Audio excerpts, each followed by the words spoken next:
मोदी ने देश की राजधानी दिल्ली में सांसदों के लिए बने नए आवास का उद्घाटन किया।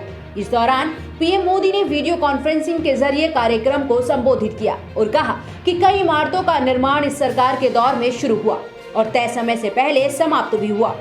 प्रधानमंत्री ने कहा कि दशकों से चली आ रही समस्याएं टालने से नहीं बल्कि उनका समाधान खोजने से खत्म होती हैं। पीएम मोदी ने कहा कि संसद की इस उत्पादकता में आप सभी सांसदों ने उत्पादों और प्रक्रिया दोनों का ही ध्यान रखा है। हमारी लोकसभा और राज्यसभा दोनों के ही सांसदों ने इस दिशा में नई ऊंचाई हासिल की है। इस समस्या को दूर करने के लिए गंभीरता से प्रयास 2014 के बाद विशेष रूप से शुरू हुई है। दशकों से चली आ रही समस्याएं टालने से नहीं, उनका समाधान खोजने से समाप्त होती है। सिर्फ सांसदों के निवास ही नहीं, बल्कि यहां दिल्ली में ऐसे अनेकों प्रोजेक्ट्स थे जो कई वर्षों से अधूरे थे, लटके पड़े थे। कई इमारतों का निर्माण इस सरकार के दौरान ही शुरू हुआ और तय समय से पहले समाप्त भी हुआ। बता दें कि गंगा, यमुना, सरस्वती के नाम से 3 टावर बनाए गए हैं, जिसमें सांसदों के लिए 76 आवास तैयार किए गए हैं। लोकसभा स्पीकर ओम बिरला ने बताया कि 76 फ्लैट बनाने के लिए 218 करोड़ रुपए लागत रखी गई थी। हालांकि इसमें 30 करोड़ रुपए की बचत हुई है और इसके निर्माण में 17 महीने लगे हैं। कांग्रेस के राष्ट्रीय महासचिव और पंजाब प्रभारी हरीश रावत ने अपनी राजनीतिक पारी को लेकर बड़ा ऐलान किया है।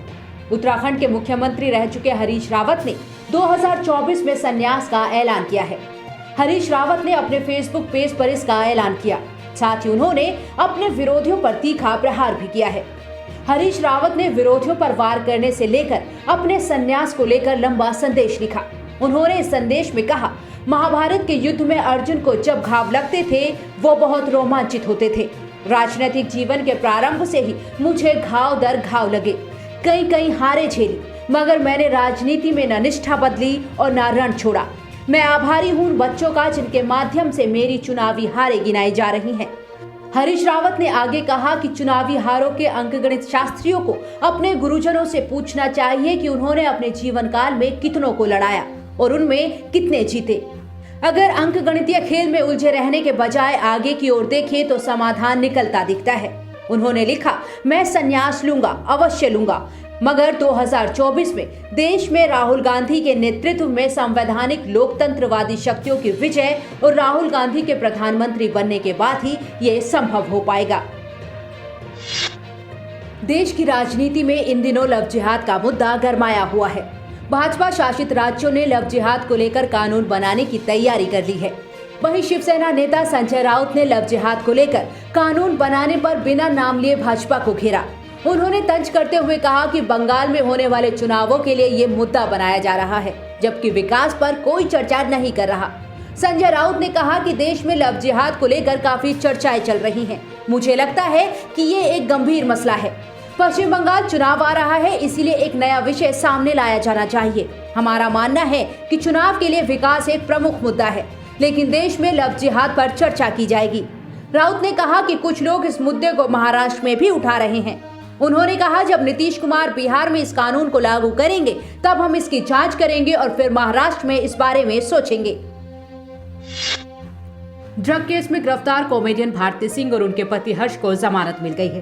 दोनों को 15-15 हजार के निजी मुचलके पर जमानत मिली। दरअसल 21 नवंबर को एनसीबी ने मुंबई में भारती के घर पर छापेमारी की थी। इस दौरान वहां से गांजा बरामद किया गया।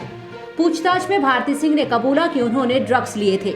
कोर्ट में पेशी के बाद भारती सिंह और उनके पति हर्ष को 4 दिसंबर तक न्यायिक हिरासत में भेजा था। भारती सिंह को कल्याण जेल और हर्ष को तलोजा जेल में रखा गया। इसके बाद भारती और उनके पति हर्ष ने जिला कोर्ट में जमानत याचिका दाखिल की थी। आज सुनवाई के दौरान कोर्ट ने भारती सिंह और उनके पति को राहत देते हुए जमानत दे दी। वहीं दूसरी तरफ गोरेगांव में छापेमारी करने गई एनसीबी की टीम पर ड्रग पैडलर्स ने हमला कर दिया। एनसीबी के zonal director IRS Sameer Wankhede और उनकी 5 सदस्यीय टीम के 2 अधिकारियों को चोटें आई हैं।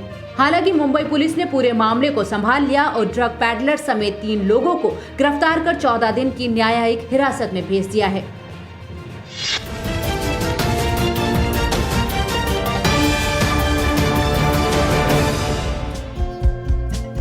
हमारे चैनल को लाइक, शेयर और सब्सक्राइब जरूर करें और नई अपडेट्स के लिए बेल आइकन दबाना ना भूलें।